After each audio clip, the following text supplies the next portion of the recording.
안녕하세요.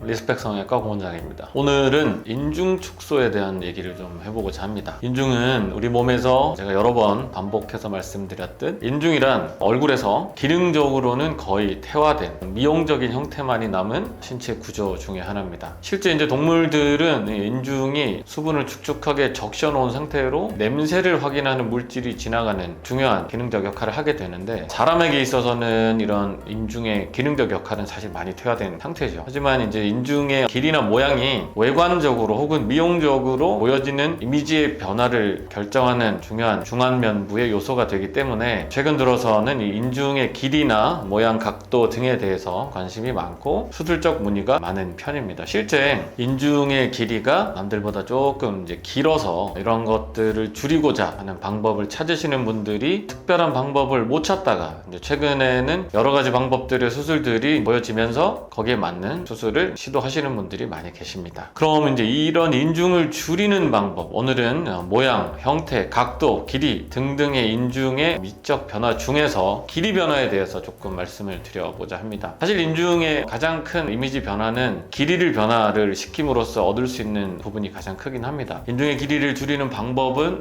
여러 가지로 시도가 됐었는데, 그 중에서 인중을 줄이는 가장 보편적이고도 좀 오래된 역사를 가진 방법은 인중의 상당 부분, 즉 콧구멍 바닥 부분과 인중이 만나는 곳에서 직접적인 절개를 가해서 인중을 줄이는 방법이 전통적으로 가장 많이 시행됐었고, 오랜 기간 동안 인중을 줄이는 방법으로 많이 사용됐습니다. 또한 이 인중을 줄이는 다른 방법으로서 인중 축소의 가장 큰 단점 중에 하나인 흉터를 안 보이거나 혹은 덜 보이게 하고자 하는 노력들이 많이 시도가 됐었습니다. 아주 오래전에 인중 축소를 하는 방식 중에서 인중의 축소 양을 콧구멍 안쪽으로 넣어버림으로써 실제 인중에는 흉터가 좀 안 보이거나 혹은 최소화되게 보이게 하는 방식이 여러 차례 이제 시도가 됐었고 논문도 많이 발표가 됐습니다. 그런 와중에 수술 방법들이 진화해서 지금은 미용적으로도 효과를 얻을 수 있으면서 흉터도 눈에 거의 띄지 않게끔 할 수 있는 소위 말하는 무흉 인중 축소의 방법들이 많이 시행되고 있습니다. 무흉 인중 축소는 흉터 자체가 없는 게 아니라 흉터가 콧구멍 바닥으로 올라가거나 혹은 콧구멍 턱살 위쪽으로 숨어버리기 때문에 정확하게는 인중 자체의 흉터가 없는 인중 무흉 인중 축소라고 이해하시는 게 더 올바른 이해가 되겠습니다. 실질적으로 인중 자체는 흉터가 없기 때문에 무흉이라는 단어를 붙여도 이상하지 않으리만큼 효과는 괜찮은 편입니다. 그 다른 방법으로는 아예 절개를 가하지 않고 실만 이용해서 비절개로 접근하는 인중 축소 방법도 있습니다. 이런 방식은 여러 가지로 개발되고 혹은 진화됐기 때문에 수술의 구체적인 방법이나 과정은 원장님들마다 다를 수 있으나 기본적으로는 적정량의 인중을 잘라내서 자른 길이만큼을 특정한 위치에 고정하여 인중을 줄여낸다가 이제 제일 중요한 원칙이 되겠습니다. 그럼 이제 이런 인중 축소에 다양하게 있는 이 방법들이 한 가지가 무조건 제일 좋다면 그 방법만을 시행하면 될 텐데, 사람들마다 이걸 적용할 수 있는 수술적인 장단점의 차이가 있기 때문에 본인한테 맞는 특정한 수술법이 어떤 것인지 확인하고 면밀한 진료와 상담을 통해서 수술을 결정하는 것이 바람직하다고 생각합니다. 지금까지 리스펙 성형외과 고원장이었습니다. 감사합니다.